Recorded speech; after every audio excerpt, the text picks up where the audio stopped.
তীব্র দাবদাহে পড়ছে বরাক উপত্যকা। শনিবার কাছাড় জেলায় বেশ কিছু স্থানে ঝড় বৃষ্টি হয়, এতে ক্ষতিগ্রস্ত হয়েছে বহু বাড়িঘর এবং যানবাহন। তবে বৃষ্টির ফলে কিছুটা স্বস্তি পেয়েছিলেন বরাকবাসী, কিন্তু রবিবার ফের তাপমাত্রা বাড়ে, ফলে অসহ্য গরমে হাঁসফাঁস করছেন বরাকের প্রাণকেন্দ্র শিলচরের মানুষ। আমাদের সঙ্গে ফোন লাইনে রয়েছেন শিলচর থেকে পাপলু দাস, আমাদের প্রতিনিধি। পাপলু, শনিবারের ঝড় বৃষ্টিতে বেশ ক্ষয়ক্ষতি হয়েছে, কি আপডেট এই মুহূর্তে? সঞ্চয় আসলে গত সপ্তাহ দিন থেকে যে চূড়ান্ত এখানে দাবদাহ দিচ্ছে গোটা বরাক উপত্যকা জুড়ে, যেখানে প্রবাহ চলছে, তীব্র উষ্ণ প্রবাহ চলছে গোটা বরাক জুড়ে। গতকাল কিছুটা স্বস্তি পেয়েছিলেন মানুষ, প্রায় 1-1.5 ঘন্টার বৃষ্টিতে গোটা বরাক উপত্যকার মানুষ বরাক উপত্যকা দিয়ে প্রথমে বৃষ্টিটা হয়, কিন্তু পরবর্তীতে হঠাৎ করে যে ঝড় তুফান বয়ে গেল গোটা বরাক উপত্যকা জুড়ে, বিশেষ করে কাছাড় জেলার নিম্ন কাছাড় বলতে কাটিগড়া কনস্টিটিউয়েন্সির প্রায় বেশ কিছু ক্ষয়ক্ষতি করেছে। এছাড়া কাটিগড়ার এরকম আব্দুল মালিক, গণিরগ্রাম জিপির একজন আব্দুল মালিক রয়েছেন, তার বাড়ির টিন পুরো উবে গেছে, পুরো একদম টিনের উড়ে গেছে। গণিরগ্রামের আরেক বাসিন্দা বদরুল ইসলাম তিনি পরিবার নিয়ে ঘরেই ছিলেন, কিন্তু গোটা ঘর হঠাৎ করে দুরমুড়িয়ে ভেঙে পড়ে এবং তিনি কিছুটা আজ করতে পারে পরিবারের সকল সদস্যকে নিয়ে ঘর থেকে বেরিয়ে বাইরে দৌড়ে আসার ফলে সেরকমের বিপদ হয়নি। একই অবস্থা ঘটেছে আব্দুল মালিকের ঘরে নির্মল কুমার দাসের বাড়িতেও গোবিন্দপুরের একই অবস্থা। এবং গতকাল এই কাটিগড়ার এলাকার যে ঝড় তুফান হয়েছে, কালাইন এবং কাটিগড়ার যে ইলেকট্রিসিটি এপিডিসিএল এর সাব ডিভিশন রয়েছে দুটো, সেখানে কিন্তু প্রায় গোটা এলাকায় কিন্তু অন্ধকারে নিমজ্জিত ছিল গতকাল রাত। একই অবস্থা আজকের দিনেও কিছুটা সারাইয়ের কাজ চলছে।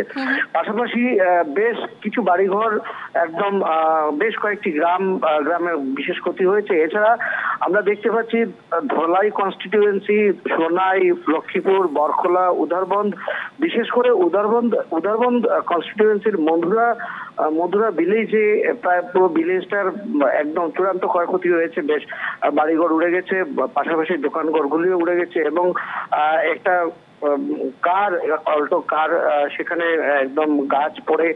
এছাড়া ই রিক্সা, একটা চলতি ই রিক্সা, সেটাতেও গাছ পড়ে এই এলাকায় ক্ষয়ক্ষতি হয়েছে।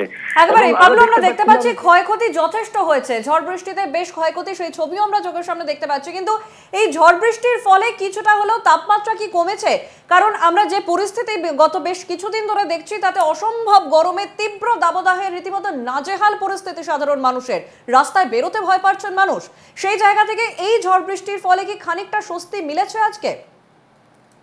গতকাল রাত সঞ্চারী কিছুটা খানিকটা স্বস্তি মিলেছিল এবং আমরা দেখছিলাম যে সোশ্যাল সাইট যেগুলো রয়েছে, বিশেষ করে ফেসবুক বা অন্যান্য সোশ্যাল মাধ্যমে, সেটা নিয়ে বেশ প্রশস্তি করেছিলেন অনেকে। কিন্তু গতকাল রাতের পর থেকেই আকাশ আবার মেঘমুক্ত এবং আজ সকাল থেকে বলবো আমি সূর্যদেব দাপিয়ে ব্যাটিং করছেন, কারণ তীব্র গরম আবার অনুভূত হচ্ছে। এখানে যথেষ্ট হিউমিডিটি, কারণ গতকাল বৃষ্টির ফলে এখানে যথেষ্ট আর্দ্রতা বেড়ে গেছে বাতাসে এবং এর ফলে এখানকার মানুষ, বিশেষ করে বরাক উপত্যকার শিলচর শহরের, যেহেতু শিলচর শহরটা অনেক বড় এবং ঘিঞ্জি শহর, অনেক যানজটের অনেক গাড়ি বা যান্ত্রিক ব্যাপার, তো এই শহরের মানুষ কিন্তু এই রীতিমতো হাঁসফাঁস করছেন আজকের এই গরমেও। এবং আইএমডি অর্থাৎ কেন্দ্র সরকারের যে আবহাওয়া মন্ত্রণালয় রয়েছে, তার যে সতর্কবার্তা আমরা দেখতে পাচ্ছি, সেখানে কিন্তু 48 ঘন্টা আরো রৌদ্র তাপ বাড়বে বলে যে কিছুটা স্বস্তি মিলেছিল, কিন্তু এখনো আবার মানুষ ঠিক সেই অস্বস্তি করেছেন। এবং যদিও এই উষ্ণতাকে বা এই যে দাবদাহ যেটা চলছে, সেটাকে কেন্দ্র করে জেলা প্রশাসন ইতিমধ্যে ব্যবস্থা গ্রহণ করেছিল। সকাল 7:30 থেকে স্কুল গতকাল অর্থাৎ শনিবার থেকে আগামী এক সপ্তাহ সকাল 7:30 থেকে স্কুলের সময়সীমা নিয়ে আসা হয়েছে। বেশ ধন্যবাদ পাপলু। আমাদের সঙ্গে শিলচরের প্রতিনিধি ফোন লাইনে ছিলেন পাপলু দাস। আপাতত ধন্যবাদ তোমাকে।